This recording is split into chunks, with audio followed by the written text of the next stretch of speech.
Hello, everyone.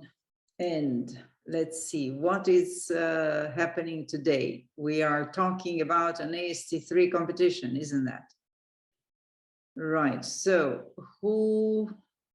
I suppose all of you have done this or applied for this AST3 competition, is that?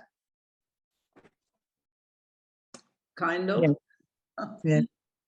So, let me see.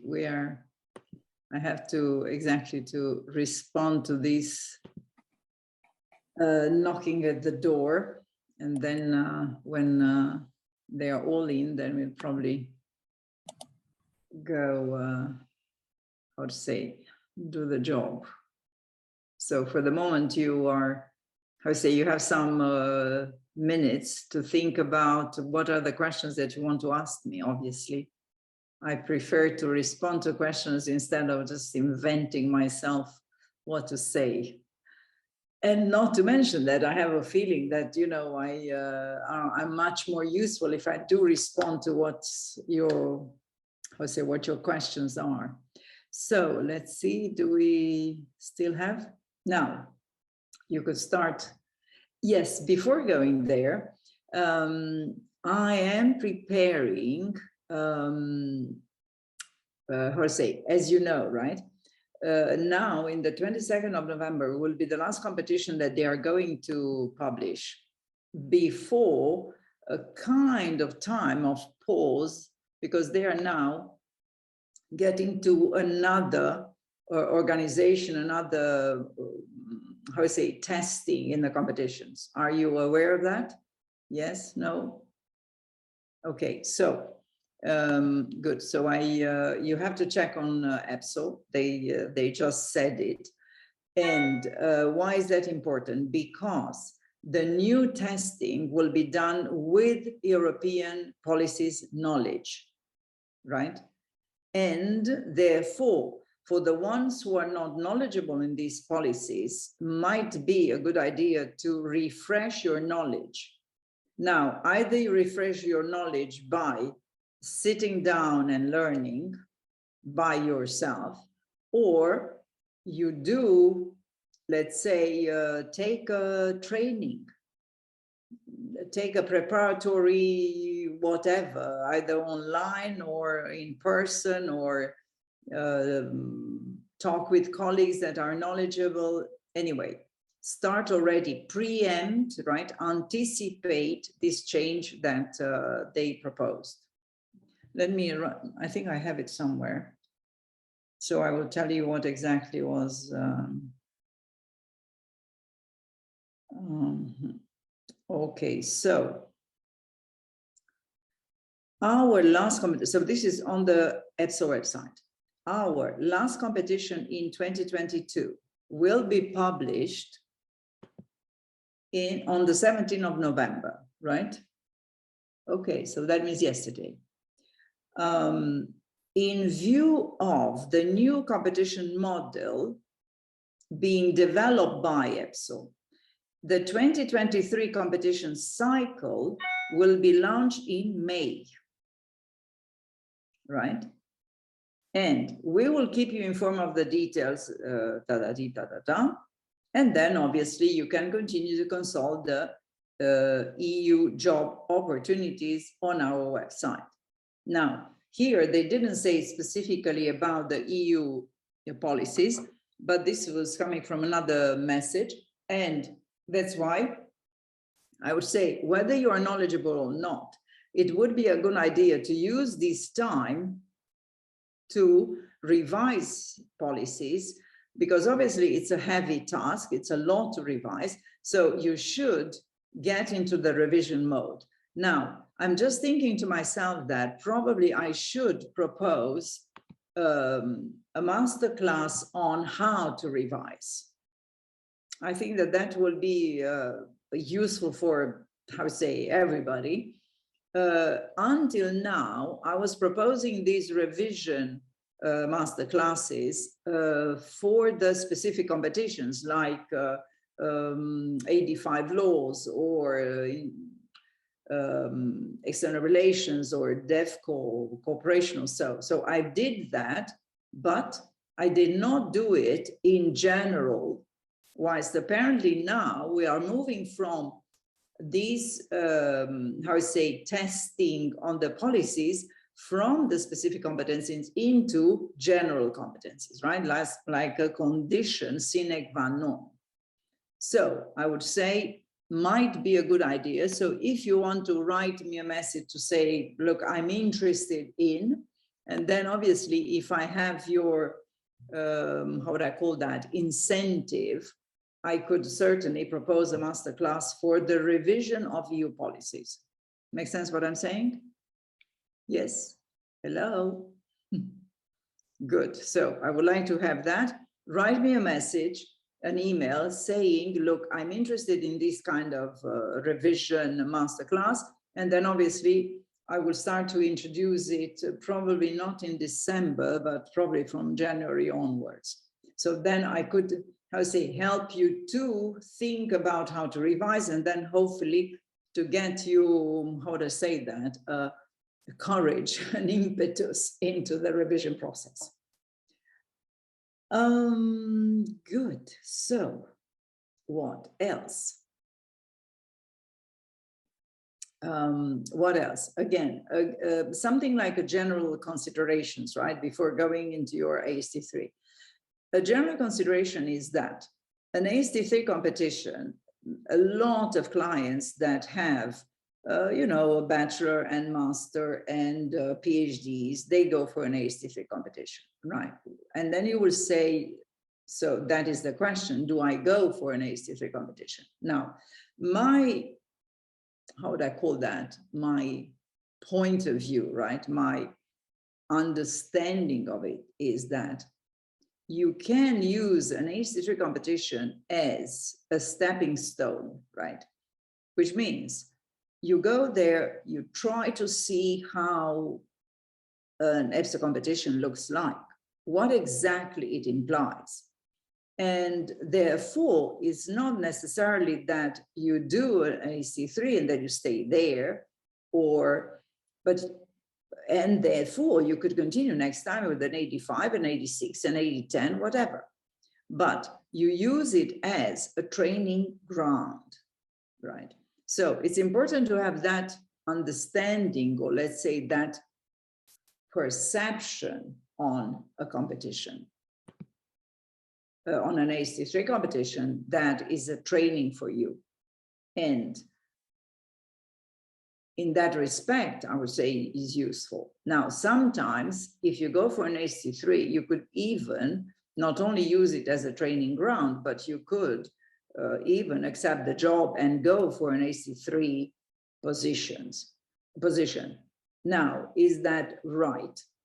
You see, what do I say is that life happens, and then for some of you, an AST3 position, even if it does not respond to your level of education, or I would say not even to your level of ambition, still, sometimes you need to have a position, you need to have a stable position, and so on and so forth. So it might be that you then, how to say, not only that you do the competition and hopefully you pass the competition, but you can even settle, at least for a time, in an AST3 position, because voila, you need a contract and you need to work, and you need hopefully to improve your professional experience, even though it's in an AST3, which is not exactly the type of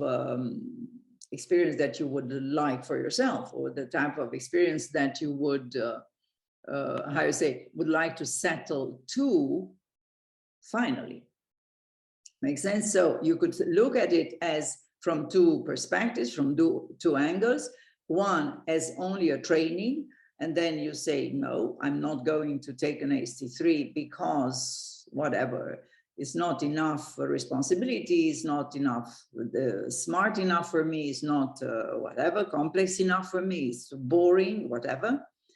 Okay, And you could have the second option where you say, well, I need a contract now, and I will take an AST3 and I will do an AST3 job, but it doesn't mean that I will settle forever, right? That it means that I will continue, based on that, I will continue to prepare and apply and run for other, as I said, 85, 6 and so competitions that will respond better to your, let's say, education, experience, and level of ambition. And then your experience in an AST3 served you as training, right? So it's important to have that understanding of how the, how to say, the process works, right? So then you know what you're going to do next time, probably much better than the first. Now, I do remember, so it happened some long time ago, one of the clients I was preparing for the Director General position, right? And he was in the assessment center, and he had a colleague coming from a member state for the same Director General position. Now, the difference was that my client knew exactly what's happening in the assessment center, and he knew exactly what are the tests. He recognized the test, and then he knew how to say, what was the strategy for them. But he said that he had a poor guy coming from a member states, and I'm talking about very high levels of responsibilities, right? Very high. So here was a prosecutor in a national member state. So could you imagine the level? But the guy thought that as he is so big in his country, then he comes here and everybody will, how to say, will receive him with open heart, how do you say that, arms. And then in the assessment center, poor guy, he didn't know what's happening. He didn't understand what they want from him. You see what I mean? So it was a shock, right? So it was a shock because he was not prepared at all. He didn't have any understanding of the assessment center. So, and could you, I mean, that's why I'm saying my client said to me that he was, poor guy, lost because of the lack of understanding of the process. Makes sense? So this is one. Or I do have in mind another client. She went for the executive director of the of an agency, of the European agency. And then again, she knew exactly what she was supposed to do and what are the tests and how to handle the test. And you see, so all that. And at a certain point, another, big director or so coming from a member state, in one of the tests of the assessment center, he started to talk like in a political, how to say, meeting, like being on the podium and delivering a speech. So could you imagine the absurdity? Because I suppose that some of you have an understanding of what is an assessment center. There's nothing to do with giving an electoral campaign speech. So the absurdity of the poor guy performance because he didn't have a clue. Now, I'm not saying necessarily that you will repeat the same mistakes, but I'm giving you mistakes that are done at very high level of competence of these individuals and very high level of, let's say, hierarchy, because they didn't have any understanding. Obviously, they didn't prepare. They didn't have any understanding of what's in front of them. So because of that, I'm saying you could use an AST3, for example. Now, I'm not saying necessarily AST1, right? This is another story. This is a very different job. But you could use an AST3 situation, an AST3 competition as a training moment. And hopefully you learn. I mean, hopefully you learn in this process, because otherwise there's no point. And then hopefully when you go for your real competition, which is an 86 or 5 or whatever, then you are much more, how would I call that? Astute. Enlightened about the process, and therefore you master better. So that is the preamble. Now, if I go to, let's say, and this is the point of our discussion today, is how could I help you in your competition, right? Then I would say that I have to start with the beginning, which is writing the application forms. Now, I have to tell you which I consider this, I would consider as my success. So when I started to prepare people for EPSO 20 years ago, right? Nobody asked me to write the application forms. There was no demand because they didn't know that there is such a service. Now, I'm telling you, I have enormous number of clients who come first as soon as the competition is announced, and even before the competition is announced, and they ask to accompany them in the drafting of the application forms. Now, obviously, as some of you will know, or you have a clear understanding of what coaching is, I don't write the application forms myself. We do work together. That's why it's called co-creation. We do work together to write that, because what you bring is obviously your education, experience, knowledge, and so on. And what I bring is how to say it. Makes sense? So let's call it, you bring the font, the substance, and I bring the form. And they work only together. So we do work together for the application form. Normally we need a 2 hours individual session every time, because you see, your experience is so diverse. There's no point to make a masterclass because there's there's not much in common between people. So these kind of sessions are only in individual. And then we need a 2 hour session for the CV, another 2 hour for the 4 questions, which are the 4 questions of the motivation, and then another 2 hours for the talent screener. So all in all, if you want to do the 3 documents, then it's 2 + 2 + 2, 6 hours individual session, and then we have done the application forms. Now, having said so, obviously you're not forced to take the 3 documents. You could take only 1 document, and so on and so forth. That's your choice. What I'm saying all the time to my clients is that obviously it would be better to have the 3, because then we have a coherent approach. Let's say we have the same message throughout the documents, instead of having, kind of almost contradictory pitches in the documents. So that is the first thing that I could do. And as I told you, I'm now in the, probably as you know, there is this competition on energy, climate, and environment. And I'm absolutely up to here with working the application forms of these competitions. So now if you question me about energy and climate and environment, I know everything because I have done CVs and CVs and CVs. So, but I'm not complaining, you see, because as I am by personality very curious of everything, right? I'm just learning. So for me, it's great. And I don't even pay. I'm paid to learn. So that's even better.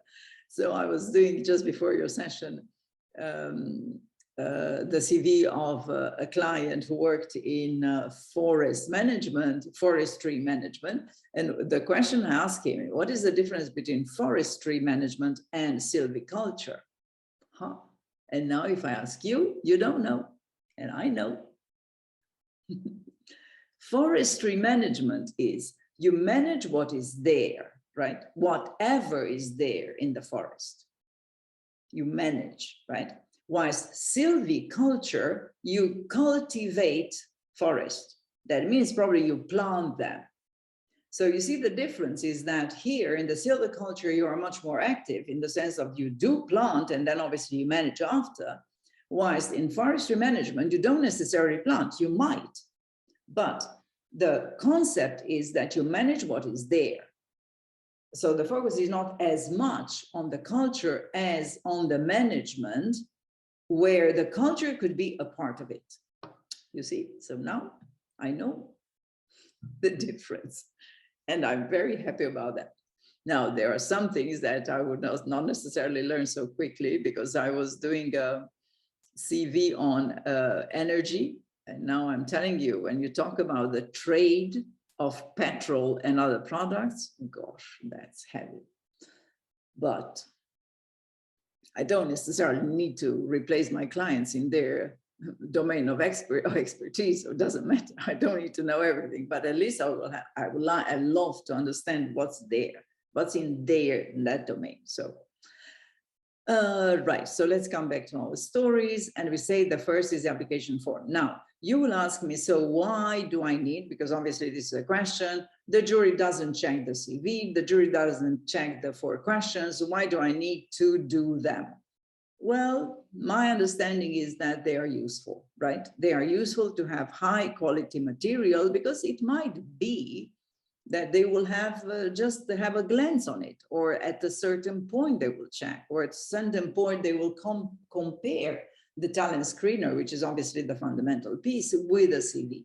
So that's my understanding. I will do the 3 documents of the highest quality that I could, and then I cannot reproach to myself that I didn't do it. You see what? So that's my point. Having said so, if we do the CV and the 4 questions of the motivation, these 2 documents, you will recycle them at every competition. Now, let's hope that you will not do 10 of them, even though some of you have done 10 of them already. But what I'm saying is that you do these 2 documents, CV and 4 questions of the motivation, and then you have them forever. They are there, right? But the only document that changes at each competition is the talent screener. So then obviously we will do the talent screener for this specific competition, but then if next time you do another, I would say another specialty, another expert competition, then obviously we have to rewrite the CV. So I would say that in that respect, you keep 2 of the documents for ages, but you do differ the talent screener. And therefore, as a conclusion, we could say that we could write the CV and the 4 questions of the motivation in advance, because they do not depend on the competition. And then when the competition comes out, we only write the talent screener. So which is quite a good strategy, because it means that you are not that heavily charged in the moment that you have the notice, as you have only 1 document to fill in, which is the talent screener. Okay, so this is the first stage, and you understood how I could help you there, let's say in the co-creation, co-drafting of these documents. Then what is next? Well, next phase might be the CBT, right? Which is verbal, numerical, and abstract. And again, these tests, I do them in one-on-one, so in individual sessions, because again, you are so different, and your ability to do these tests is so different that the fact that I put you together in a masterclass does not necessarily help, right? So, and the way I do these tests will be 1 hour per test. So 1 hour for the verbal, 1 hour for the numerical, 1 hour for the abstract.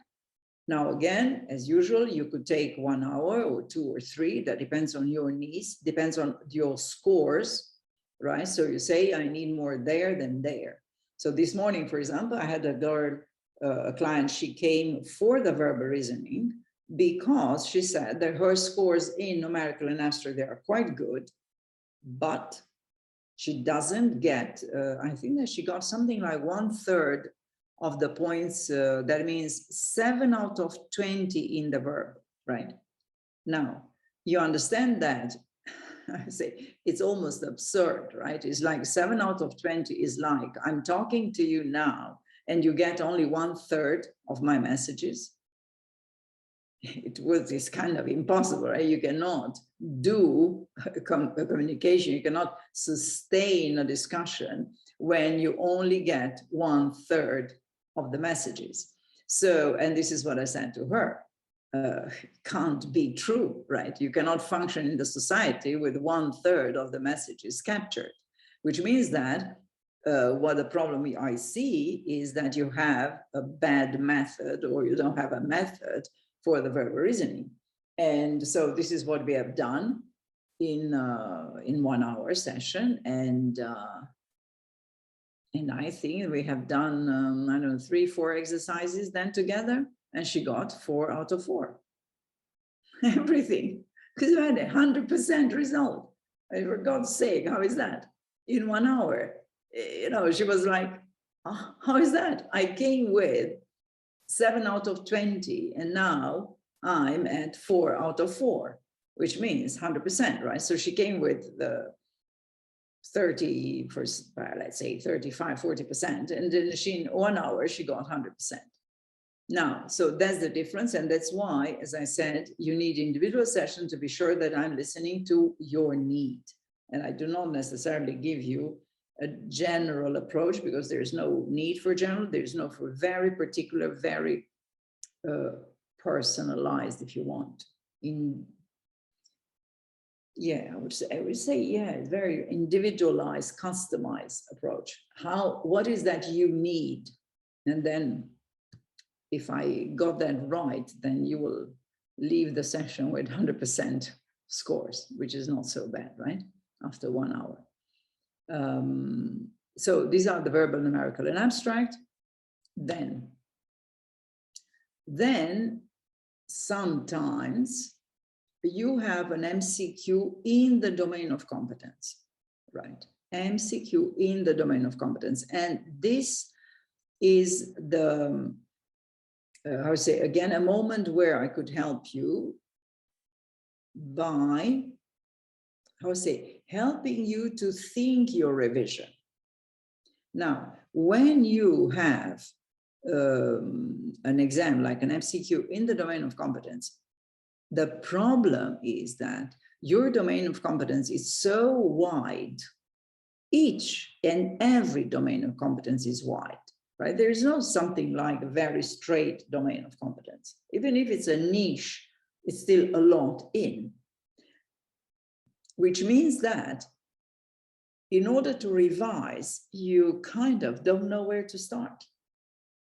And this is what I know from my clients, and not to mention them sometimes when they have to revise the European law or, I don't know, agricultural domain of Europe, or, you know, it's huge, absolutely huge. But as I said, all the domains are big and stuffy. So then the fundamental help that I give you is on how to think your revision, how to see it, right? So, for example, I was doing a client, so she goes for the internal competition in the commission, and internal competition has, like a lot of other external competitions, has a presentation on the European policies, a presentation, right? Now, could you imagine, where do you start? You will have to do a presentation on the European Union policies and whatever realities are there. And so she said, you know, Carmen, I think that I know, I will just sit down and study. I said, okay, so how you are going to study? I don't know, I just read and read and read. I say, gosh, this is not enough. You know, you read, but then this reading has to kind of be placed in your mind in a certain structure, in a certain logic, in a certain, I don't know, packages that then you could take out when you are in the competition and you have to do a presentation, right? And so this was a little bit unsettling for her. And then she said, okay, so let's see. I don't think that you could help me, but let's see.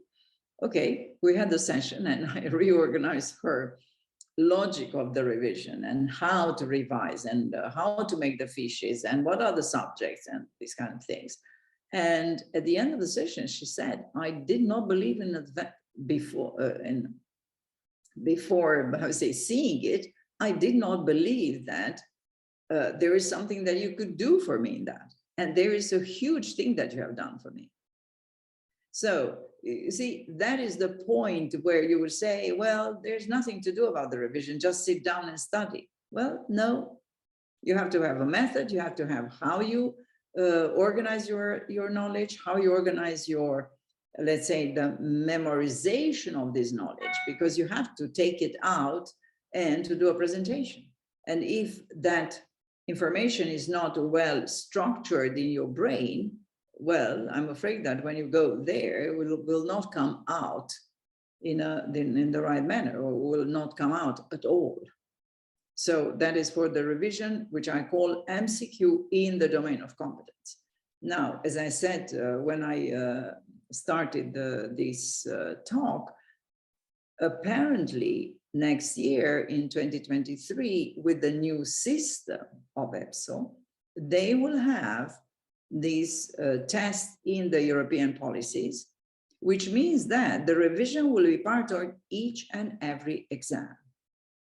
So that's what I said. If you are interested to have this masterclass on the revision, write me an email so that I could see how, you see, if there is, let's say, demand. And if there is demand, then I will probably start in January offering masterclasses in the revision of the EU policies, which is obviously something that you should prepare in advance, because these are months of studies. And there's no way that, you see, like 2 weeks in advance, 2 weeks before your exam, you just go there and you swing it. No, it's studying. Okay, so we finish with the MCQ in the domain of competence. And now what's next? Well, probably will be the assessment center.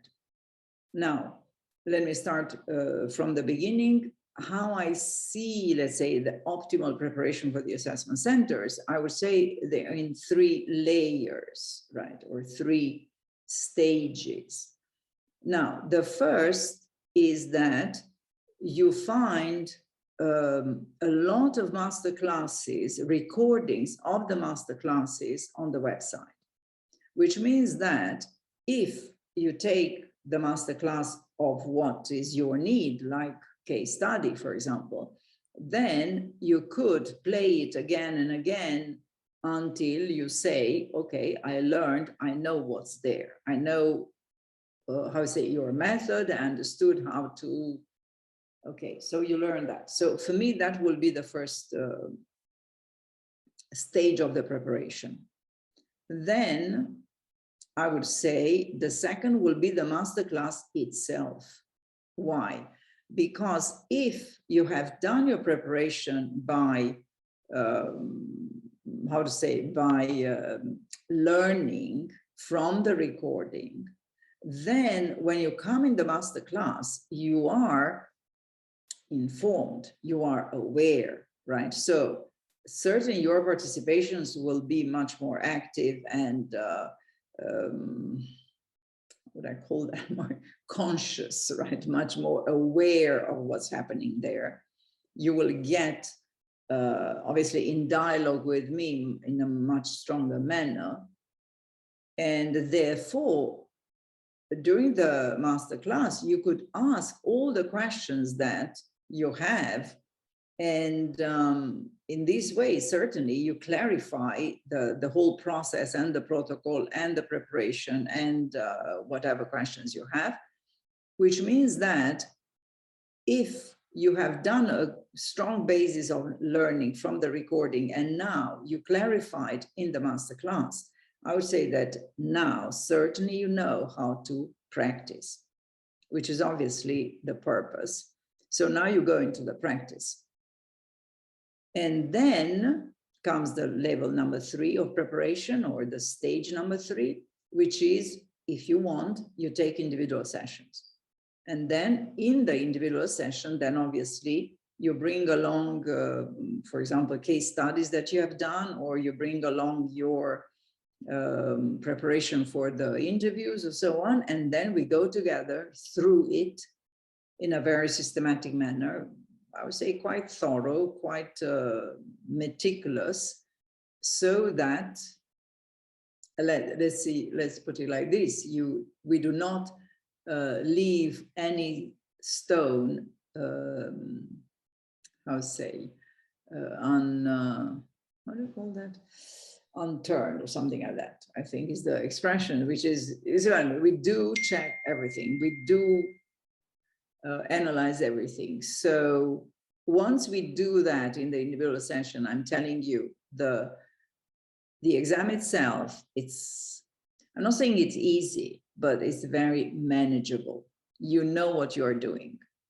And if you follow my Facebook, and I suppose you do, that's why you're here. I think on Wednesday, my IT manager places always the testimonials, the feedbacks from my clients. So you could see from that feedback that they went into the interview, they went in the case study and say, oh, it was easy. It was exactly as we prepared. So no big surprises, which is obviously what we want you to, let's say, to experience after the preparation. So that is to say for the assessment center, recordings first, masterclass second, individual session third. With that, nothing can be a surprise, nothing can go astray. And this is for all the stages of the assessment center. So if you have an assessment center with case study, with let's say oral presentation, with general interview, that means CBI interview, with specific interview, which is the field related interview. If you have a SCBI, right, the situational interview. So whatever of these 5, because I don't think that there are more than 5 tests across the competitions, for all of them, you have and recordings and masterclasses and individual sessions. So obviously it's for you to follow the process. And what could I remind you here is that, yes, my principle is always sooner the better. So start the preparation as soon as means immediately. Because if you decided to go for an EPSO competitions, I suppose that it's kind of a serious decision, which means that in any case, you prepare and then you, how to say, apply it again for the next competition if you didn't pass. So just do it, just prepare. Having said so, the preparation, you kind of recycle it, because the case study, the CBI, the SCBI, and the oral presentations, so 4 of the tests, they are not in the domain of competence. The only one that stays in the domain of competence is the field-related interview, and sometimes the written test, right? So out of the 6 tests, 4, they are not in the domain of competence. And if you have 1 or 2 in the domain of competence, let's say that you cannot recycle next time, because they are very specific to the domain. But you could recycle 4 of the preparations, 4 of the tests of the assessment center. So I would say it deserves a preparation and in anticipation, with a lot of anticipation, because there's no need to wait. We know what will be there, right? So if you come today and say, I will have the case study in 1 year, well, I suppose that we can start the preparation, because the case study is a case study. It's not going to change the conception of the case study. And the same, if it's a CBI interview, well, it's a CBI interview. They go along the competencies. By the way, for example, for the CBI interview, I have, I think, 3 talks on the website where I explain each competence And then I have as well recordings where I explain the anchors per competence. So this again is a very, I would say, solid material for you, not only to understand the competence and what is the meaning behind, because by understanding the competence, then you know how to prepare your examples, and as well by going through the anchors of the competence, we clarified, how would I call that? We clarified how the questions could come. So not only what the competence means, but how they could phrase the questions in order to test that competence. And I would say that if you have these two recordings on the competence and on the anchors for the competence, then in theory, you understood really seriously that competence. So you are then able to prepare your concrete examples. So I think that we are in the finish with the assessment center. Yes. Then just one thing, how do you practice? For the case studies, I would say you do case studies, full stop. And what I say to my clients is either case studies or briefings. Do briefings. Do every day a briefing about your files, for example. It's easy. You have the material because you work with it. So just practice that. And I would say that that will be quite a solid preparation. Then for the CBI, which is the competencies, as I said, first, learn the competence, learn the understanding of the competence, and then learn the anchors. And once that is clear, then obviously you could go on in creating, let's say, preparing your examples. Obviously, they should be relevant to the competition, to the role, to the level, to blah, blah, blah, a lot of things. But then because you have the understanding, then you could prepare the examples. So this is a CBI. Then the field-related interview is kind of a similar, but now you speak like a specialist. So then your example should be much more technical, if you want, much more, I say specialist talk, specialist wording, specialist vocabulary, and so. So this is a field. The SCBI, I think that there are quite a number on the website. So, which means that you don't need to wait for your SCBI to come out. You could just go on the website, EPSO website, and pick up whatever SCBI you have there, and you could do the practice. And I would say that if you do these SCBIs that you find, or I don't know, probably the colleagues could give you some, and so, then by the time you get to your CBI, then you have a solid practice. So in theory, you will get easier, how to say, yeah, you have more facilitation or to do yours, right? To handle yours, because you will not be shocked as the first ever SCBI file that you see. And the same for the oral presentations. I think that on the EPSO website, you have oral presentations from the past exams. For example, now I have done lately the oral presentations for the lawyer linguist. Okay, so it doesn't matter. Again, they are not in the domain of competence. The oral presentations are not in the domain of competence. So whatever oral presentation you find, you just do them. I think I've done for the lawyer linguist in the Court of Justice. And yes, and I've done for the 85 law in the commission. So lately.